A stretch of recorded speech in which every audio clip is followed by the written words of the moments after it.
안녕하세요 여러분, 도케아뮤직입니다.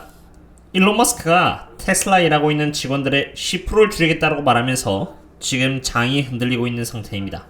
그 이유인즉슨 super bad feelings라고 하면서 테슬라 임직원들 전 세계적으로 고용을 잠시 멈추겠다라고 이렇게 한 것이죠. 왜 일론 머스크가 이러한 말을 했는지 트윗을 통해서 한번 알아보겠습니다. 그의 트윗에는 The above set of tweets illustrate why recessions have a vital economic cleansing functions 이라고 하면서 내가 쓴 트윗 위를 보면은 왜 경기 침체가 경제를 재정립하는데 도움이 되는지를 알 수 있을 것이다 라고 했습니다. 그럼 그 위에 있는 트윗을 봐야겠죠. 먼저 그 트윗을 보기 전에 테슬라 주주님들께서도 들어보신 적이 있으시겠지만 일론 머스크는 사람들이 사무실에 와서 일주일에 최소 40시간을 일해야 한다고 말을 했습니다. 그리고 사무실이라는 장소는 그냥 혼자 있는 장소가 아닌 동료들이 출근해서 함께 일하는 곳이며 만약 아무도 모르는 곳에서 혼자 일을 한다면은 그냥 사표를 낸 것으로 알겠다라고 한 것이죠. 알타시안의 CEO인 스콧 파르코어는 일론 머스크의 이러한 말에 반대를 하면서 알타시안 직원들은 장소와 방법에 국한받지 않고 어디든지 일할 수 있도록 하며 팀이라는 존재는 어디에서든지 존재한다고 했습니다. 물론 처음에 완벽하지 않을 수 있겠지만 이렇게 나가는 게 미래가 가야 하는 방향이라고 말을 한 것이죠. 그리고 여기서 덧붙여서 42%의 새로운 직원들은 사무실로부터 2시간 또는 더 먼 거리에 거주를 하고 있는데 피스컬 이어 기준으로 2026년까지 2만 5천 명의 직원을 두는 것으로 목표를 하고 있다고 합니다. 그리고 테슬라에서 일하는 직원들을 타겟팅하여 만약 우리와 함께 일하고 싶다면 언제든지 지원해달라고 트윗에 올린 것입니다.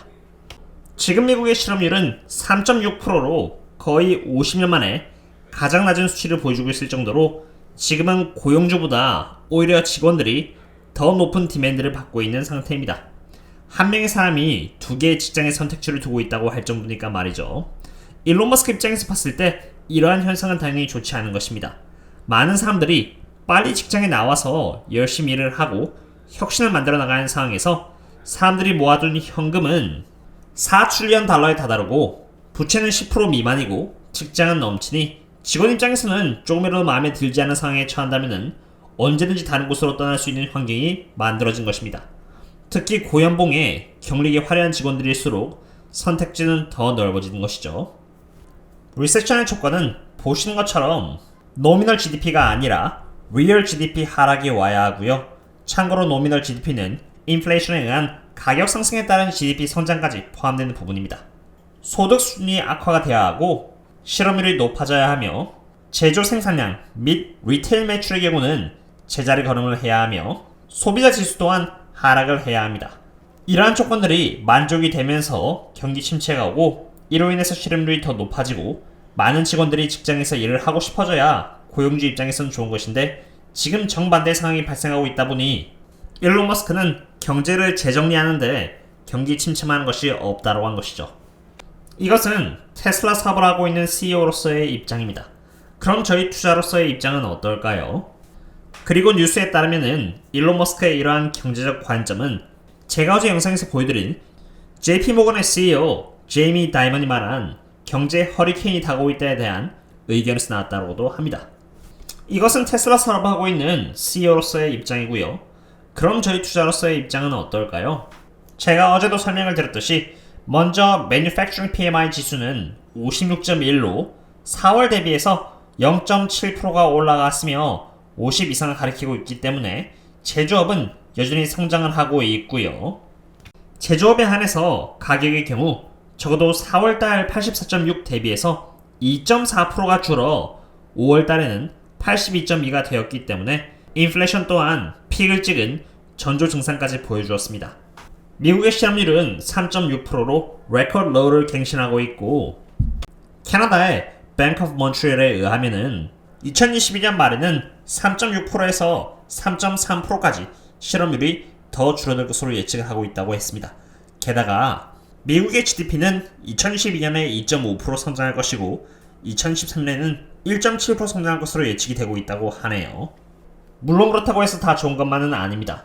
소비자의 심리지수를 보시면은 3월달에는 이렇게 59.4로 최저점을 찍었으나 다시 4월달에 65.2로 반등을 해주었고 그것도 잠깐 다시 5월달에는 58.4로 떨어졌죠.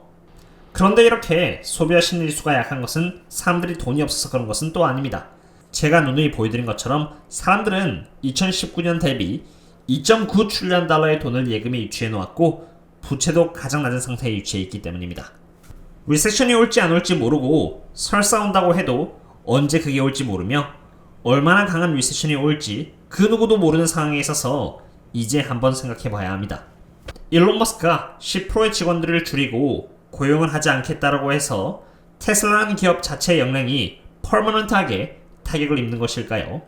테슬라는 과거부터 꾸준히 고용을 해왔고 10%만큼의 직원을 늘리기도 이전에 지금까지 잘 성장해온 기업입니다. 주가가 떨어지는 것이 과연 주가의 가치가 정말 훼손돼서 떨어지는 것인가를 생각해봐야 한다고 생각합니다. 테슬라의 펀더멘털을 한번 체크해볼까요? 먼저 매출의 경우는 매 분기마다 테슬라의 매출액은 이렇게 꾸준히 우상향해오고 있는 그런 상태이고요. 여기 그로스 마진은 매출액에서 원가 비용을 빼면 매출 총이익이 나오고요. 이러한 매출 총이익을 매출액으로 나눠주면 나오는 것이 바로 그로스 마진인데 그로스 마진의 경우는 29.10%를 기록하고 있는 상태이고 마진율 또한 이렇게 좋은 모습을 보여주고 있습니다. 영업이익의 경우는 매출 총이익에서 R&D와 SG&A 등을 빼면 나오는 것이 바로 이 영업이익인데 영업이익 또한 이렇게 아주 좋은 우상향을 해주고 있죠. 그리고 테슬라는 계속해서 R&D에도 꾸준히 투자함으로써 미래를 위한 투자 또한 아끼고 있지 않고 있습니다. 영업현금 흐름을 볼까요? 영업현금 흐름의 경우는 순이익에서 non-cash expense 부분을 빼면 나오는 것이 바로 영업현금 흐름인데 현금 흐름 또한 굉장히 좋으며 이러한 영업현금 흐름에서 CapEx를 빼면 나오는 것이 또 free cash flow입니다. free cash flow 또한 정말 좋은 모습을 보여주고 있죠.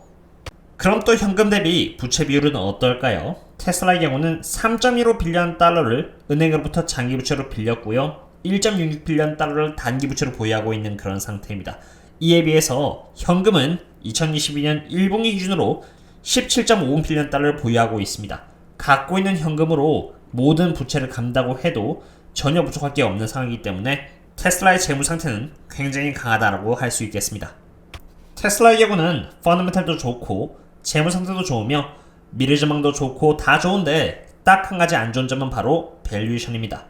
기업이 너무 좋은 나머지 주식이 이미 선반영을 받아 먼저 올라가 버린 것이죠. 지금 테슬라의 밸류에이션은 영업현금 흐름 대비 주가 멀티플로 64.81을 가리키고 있는데 이러한 밸류에이션은 프리미엄을 고려하고도 높은 멀티플에 위치하고 있다고 할 수 있습니다. 2021년에는 85%라는 영업현금 흐름 성장률을 2022년에는 41%를 2023년에는 35%를 그리고 2024년에는 18.5%라는 영업현금 흐름 성장률을 감안하고도 말이죠. 지금 위치에서 천천히 분할 매수를 해주다가 테슬라의 주가가 만약 566달러씩 떨어져 프라이스 OCF의 멀티플이 이렇게 39까지 떨어진다면은 그때부터는 조금 더 분할 매수를 공격적으로 할 수 있는 밸류에이션이라고 생각합니다. 물론 프라이스 OCF 멀티플이 30까지 떨어져도 여전히 보수적으로 본다면은 고밸류인 것은 맞으나 적어도 프리미엄 멀티플 안까지 들어왔으니까 말이죠. 종합적으로 봤을 때 일론 머스크 발언에 따른 주가 하락은 평소에 테슬라를 모아나가고 싶어하는 사람 입장에서는 나름 기회라고 생각합니다. 저 또한 그런 사람 중 한 명으로서 앞으로의 거시경제는 어떻게 될지 전혀 모르기 때문에 기업의 밸류에이션과 실적만을 포커스하여 이러한 기회를 살려서 앞으로도 꾸준히 천천히 대응하면서 미래를 준비하고자 합니다. 오늘의 분석은 여기까지 하도록 하겠고요. 그럼 다음에 또 다른 기업 분석과 함께 찾아뵙도록 하겠습니다. 그럼 다음에 또 만나요. See you later.